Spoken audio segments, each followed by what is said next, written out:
وعدہ کیا تھا کچھ نہیں مانگتا، کہا اللہ یہ دے دے اور کچھ نہیں مانگتا۔ تھوڑی دیر کے بعد جنت کے دروازے پر ایک درخت نمودار ہوگا۔ اب یہ بندہ ایسی چیز دیکھ رہا ہے جس پہ صبر نہیں کر سکتا، کہتا ہے اللہ اس درخت کے نیچے پہنچا دے، تیری عزت کی قسم کچھ نہیں مانگتا۔ اللہ اس کو اس جنت کے درخت کے نیچے پہنچائے گا،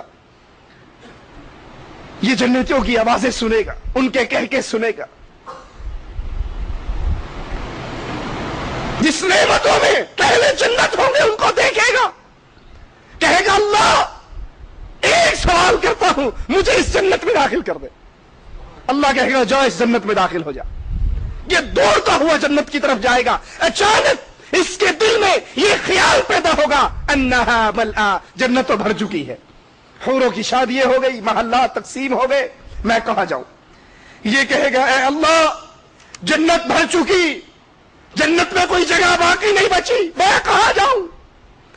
اللہ عز و جل اس سے سوال کرے گا اچھا ان یکون لک مثل ملک ملک من ملوک الدنیا، کیا تو راضی ہے تجھے اتنی بڑی جنت دی جائے جتنی ایک دنیا کے اندر کسی بادشاہ کی بادشاہت ہوتی؟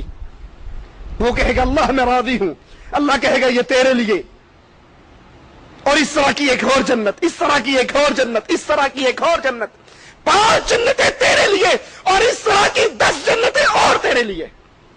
وہ کہے گا اللہ میں راضی، اللہ میں راضی ہو گیا۔ اللہ عز و جل اس بندے کو بلائے گا، اے بندے مانگ کیا مانگتا ہے، تیرے دل میں کیا خواہش ہے سوال کر۔ یہ سوال کرے گا، مالک اس کو عطا کرتا جائے گا، یہ مانگتا جائے گا، اللہ دیتا جائے گا، یہاں تک کہ اس کی ساری تمنائیں ختم ہو جائیں گی۔ پھر اللہ اسے کہے گا اے بندے اولا تريد كذا سل مني كذا، تجھے فلاں چیز نہیں چاہیے، فلاں نعمت نہیں چاہیے، مجھ سے یہ بھی مانگ، یہ بھی مانگ، یہ بھی مانگ۔ اللہ خود اس کو چیزیں بتائے گا، اس کے دل میں تمنائیں پیدا کرے گا، وہ بندہ مانگتا جائے گا، اللہ عطا کرتا جائے گا۔ یہ سب سے آخری جنتی، یہ اپنے جنت میں داخل ہوگا، محل میں داخل ہوگا، اس کی حوریں، اس کی بیوی جنت کی اس کا استقبال کریں گی، ترانے گائیں گی، ہم تیری وہ بیوی ہیں جو سدا تیرے ساتھ رہیں گی، سدا جوان رہیں گی، سدا راضی رہیں گی، کبھی ناراض نہ ہوں گی، کبھی دور نہ ہوں گی، کبھی چھوڑ کر نہ جائیں گی۔ موسیٰ علیہ السلام نے جب یہ بات سنی کہنے لگے اللہ یہ سب سے کم درجے کا جنتی ہے تو سب سے اعلیٰ درجے کا جنتی کون ہوگا؟ کہا موسیٰ سب سے اعلیٰ درجے کا جنتی تو وہ ہے جس کو وہ نعمتیں ملیں گی نہ کسی کان نے سنی، نہ کسی آنکھ نے دیکھی، نہ کسی کے دل و دماغ پر خیال بھی آیا۔ جنت کے سچے طلبگار جب جنت کی بات کو سنتے ہیں پھر اپنی زندگی کے اندر اس جنت کے حصول کے لیے لمحات کو اس جنت کی تیاری میں گزارتے ہیں۔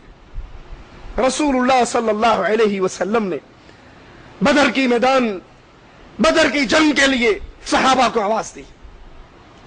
ان صحابہ کے اندر صحیح بخاری کے اندر یہ واقعہ ہے، حضرت حارثہ بھی ہیں، والدہ سے بڑی محبت، والدہ کی ان سے بڑی محبت، والدہ کو راضی کرتے ہیں، ان کا ماتھا چومتے ہیں۔ امی اللہ کے رسول نے بلایا ہے، مجھے اجازت دیجیے۔ ماں کہتی ہے بیٹا تو میرا اکلوتا بیٹا ہے، تجھ سے میری محبت بھی کتنی ہے، تو یہی رہ، میری خدمت کر، تجھے جہاد کا ثواب مل جائے گا۔ یہ ماں کو راضی کرتا ہے، منتیں کرتا ہے، یہاں تک کہ ماں راضی ہو جاتی ہے۔ اور جب مومن ماں راضی ہوتی ہے پھر اس کو الفاظ کیا کہتی ہے؟ بیٹا آگے بڑھ، دشمن پہ حملہ کرنا، سن کوئی تیر تلوار تیری پشت پہ نہ آئے، زخم سینے پہ کھانا۔ یہ میدان جہاد میں نکلتا ہے، بدر میں پہنچتا ہے، مارکا شروع ہونے سے پہلے اس کو پیاس لگتی ہے، کنویں کی طرف پانی پینے کے لیے جاتا ہے جہاں ایک مسلمان پہرا ہے۔ یہ مسلمان دور سے ایک شخص کو آتے ہوئے دیکھتے ہیں تو یہ سمجھ بیٹھتے ہیں کہ شاید کوئی کافر آ رہا ہے، جو اس کنویں کے پانی میں زہر ملا دے گا اور پانی ہمارا خراب کرے گا. یہ کوئی دشمن آ رہا. وہ اپنے نیزے کو بلند کر کے نیزے کا وار کرتا ہے. نیزہ حارثہ کے سینے کو چیر جاتا. زخمی ہو کے زمین پہ گرتے ہیں, تڑپتے ہیں, مدد کے لیے پکارتے ہیں. اور جب تھوڑی دیر کے بعد وہ پہرے دار وہاں پہنچتا ہے اپنا نیزہ نکالنے کے لیے, تو کیا دیکھتا ہے کہ یہ تو حارثہ اللہ کے نبی کے صحابی. کہتا ہے انا للہ و انا الیہ راجعون. میں نے تو غلطی سے اپنے ہی بھائی کو مار دیا. جنگ ختم ہوئی, اللہ کے نبی واپس آئے, ماں اپنے بچوں کو ملنے کے لیے, باپ اپنے بیٹوں کو ملنے کے لیے, بیوی اپنے خامدوں کا استقبال کرنے کے لیے موجود ہے. حارثہ کی بوڑھی ماں وہ بھی آتی ہے. ہر کوئی لوٹ رہا ہے لیکن حارثہ نظر نہیں آ رہا. بلاغر ایک صحابی سے پوچھتی ہے کیا تو نے میرے بیٹے حارثہ کو دیکھا؟ کہا تو کون ہے؟ کہا میں اس کی ماں ہوں. کہا صبر کر, تیرا بیٹا قتل ہو چکا ہے. فوراً اللہ کی جنت کو یاد کرتی ہے کہ شہید تو جنت میں ہوگا. کہا شہید اللہ کی جنت میں میری شفاعت کرے گا, جنت میں جانے کا سبب بنے گا. الحمدللہ. وہ کہتا ہے شہید ما اظن, میرا نہیں خیال کہ وہ شہید ہوا. کہا کیوں؟ کیا وہ جہاد کرتے ہوئے نہیں مارا گیا؟ کہا وہ تو جہاد شروع ہونے سے پہلے ہی ایک مسلمان کی غلطی سے مارا گیا, لیکن مجھے اتنا امید ہے کہ وہ اللہ اسے معاف کر کے جنت میں داخل کرے گا. بوڑھی ماں تڑپ اٹھتی ہے, کہتی ہے رسول اللہ صلی اللہ علیہ وسلم کہاں ہے؟ آپ کو تلاش کرتے ہوئے پہنچتی ہے, کہتی اللہ کے نبی آپ جانتے ہیں میری حادثہ سے کتنی محبت تھی اور اس کی مجھ سے کتنی محبت تھی. مجھے ابھی بتاؤ میرا بیٹا کہاں ہے؟ اگر وہ جنت میں ہے, شہید ہوا, اللہ نے شہادت قبول کی, میں صبر کروں گی, جنت میں جانے کی خوشی میں صبر کروں گی. اور اگر وہ جنت میں نہیں ہے تو آپ بھی دیکھو گے, آپ کا اللہ بھی دیکھے گا. میں رو رو کر ماتم کر کر کے اپنا کیا حال کر لوں گی, کیونکہ ابھی تک ماتم حرام نہیں ہوا تھا. رسول اللہ صلی اللہ علیہ وسلم اس عورت سے کہتے ہیں کیا کہا تو نے؟